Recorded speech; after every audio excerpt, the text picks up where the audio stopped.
Diabetic patients માટે કુકરમાં રાંધેલા ભાત સારા કે છૂટા બાફેલા? ચલો સમજાવું.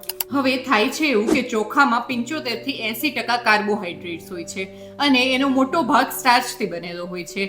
એટલે સ્ટાર્ચ જેટલો ઝડપથી પચશે એટલું ઝડપથી તમારા બ્લડમાં ગ્લુકોઝનું પ્રમાણ વધશે. હવે જ્યારે તમે કુકરમાં ભાતને રાંધો ત્યારે પાણી ઓછું મૂકો. ચોખા એ બધું જ પાણી શોષી લે. એટલે જે સ્ટાર્ચ ગાળવાની પ્રક્રિયા દરમિયાન બહાર નીકળવો જોઈએ ને એની બદલે એમાં ને એમાં રહે અને ચોખા એમાં જ રંધાયા કરે.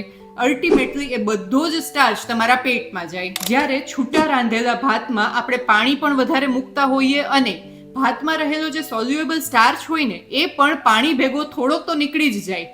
એટલે જો તમે સરખામણી કરવા જાઓ ને તો કુકરના ભાતની સરખામણીએ અનેક ગણા બેટર છે. તો ઘણા લોકોને સવાલ થશે કે છૂટા રાંધેલા ભાત ખાવા હોય એટલા ખાઈ શકાય? બિલકુલ નહીં.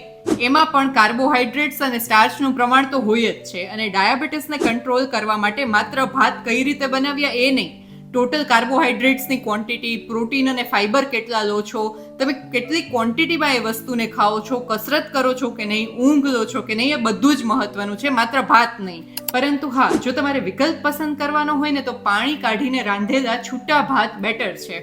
તો હવે આ રીલને સેવ કરી દો અને મેક્સિમમ લોકો સુધી શેર કરી દો જેથી એમને પણ ખબર પડે અને અમારા પેજ યોગા કૃતિને ફોલો કરી દો.